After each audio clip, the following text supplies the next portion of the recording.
Bonjour à tous, petit podcast concernant le roi Charles. Donc tout d'abord, je vais me baser par rapport à mes ressentis et nous verrons ensuite ce que les cartes nous disent.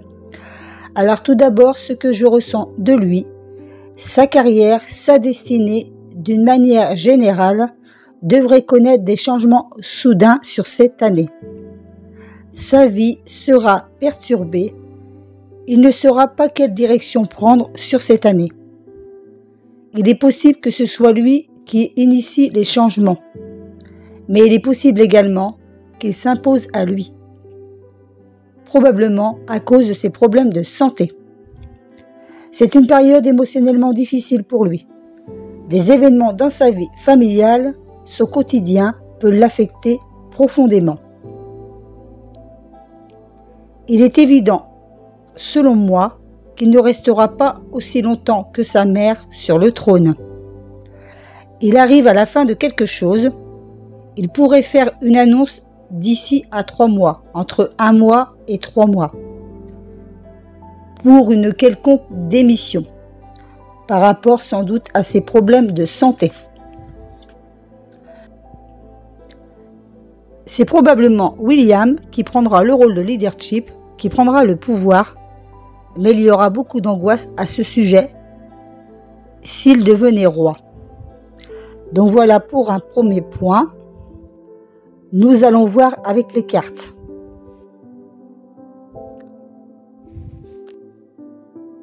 Alors, s'il vous plaît, concernant le roi Charles, qu'avez-vous à nous dire, s'il vous plaît? Est-ce qu'il va rester sur le trône?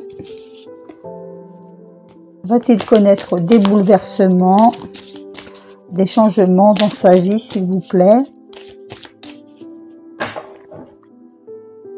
Nous avons quand même en dos de deck la rivière des lamentations. Tristesse, abattement, désespoir. Je ressens quand même au travers de cette carte sans doute une profonde déprime. Là, visiblement, il est quand même dans une période où il n'est pas bien du tout.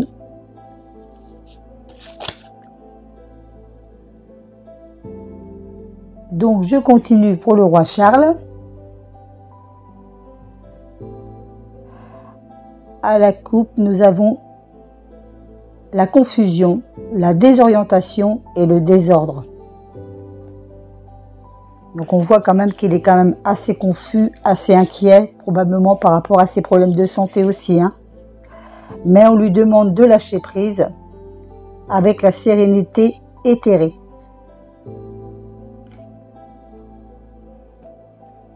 Allez, je vais choisir 3 cartes supplémentaires.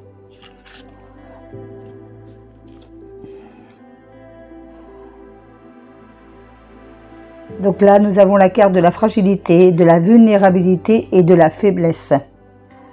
Donc c'est un peu normal par rapport aux ennuis de santé qu'il connaît actuellement. Donc on le verra un peu de moins en moins sur la scène publique.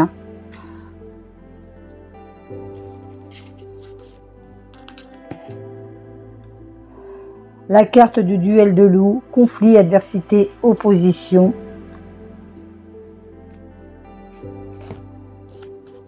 Et la carte du destin funeste. Fin, séparation, échéance. Donc ça confirme bien ce que je disais dans mon ressenti. Pour moi, il ne restera pas sur le trône aussi longtemps que sa mère. Cela, on voit vraiment que ça va être de plus en plus difficile pour lui à partir de cet été, fin de l'année 2025. On voit quand même qu'il est quand même dans une mauvaise passe par rapport à ses problèmes de santé. Donc je vais voir avec un autre jeu si ça confirme ou pas. Donc on voit que là actuellement, oui, il connaît vraiment une très très grande faiblesse, une très grande vulnérabilité. Il se sent quand même frustré par rapport à tout ça. Parce que nous avons quand même la carte du destin funeste. Fin, séparation, échéance. Donc ça confirme bien que selon moi, il ne restera pas sur le trône. Allez, c'est parti. Allez. À la coupe, nous avons la carte de la maison, foyer, sécurité, stabilité. Donc, il se repose aussi par rapport à ses soucis de santé pour y trouver un peu le repos, une certaine sérénité. Je continue. Alors, ouais, ça confirme encore. Hein. Nous avons la carte de la faux, fin brutale, récolte, bouleversement. Oui, donc voilà, il n'y a pas besoin d'aller beaucoup plus loin. Ça confirme bien, oui. Et la carte de la tour qui vient juste après. Donc pour moi, il y a vraiment un effondrement, une fin de quelque chose pour lui qui arrive. Hein. Il y a quelque chose qui est vraiment tranché, quelque chose qui coupe.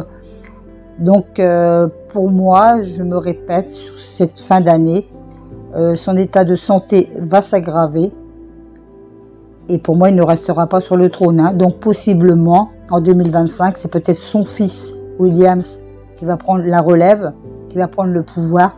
Mais ça créera quand même des tensions d'un point de vue familial. Au niveau d'un point de vue de la famille royale, ça va quand même créer pas mal de discorde. Hein. Pas mal de discorde.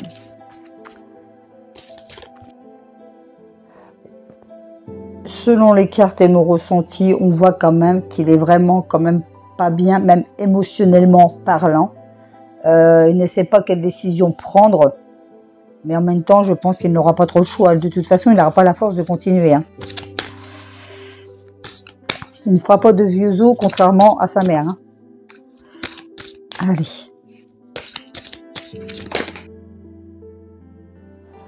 Pour le roi Charles, s'il vous plaît, pour le roi Charles.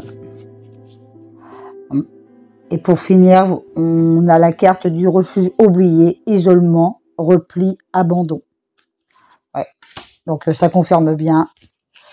Il va vraiment être de plus en plus à l'isolement. Donc pour moi, c'est terminé pour lui. Sur cette fin d'année, début 2025, je pense que déjà, comme je vous y disais juste auparavant, je pense que d'ici les 3 mois, il va peut-être faire une annonce à ce sujet-là. Ben voilà les amis, c'est tout ce que j'avais à dire pour ce petit podcast. On m'a demandé de faire cette petite capsule concernant le roi Charles. Voilà, prenez soin de vous et à très vite pour une autre capsule audio ou une petite vidéo. Voilà, je vous embrasse bien fort. N'hésitez pas à liker, à commenter et à partager s'il vous plaît, pour m'aider à faire grandir cette chaîne. Merci beaucoup. À très vite. Je vous embrasse. Bye.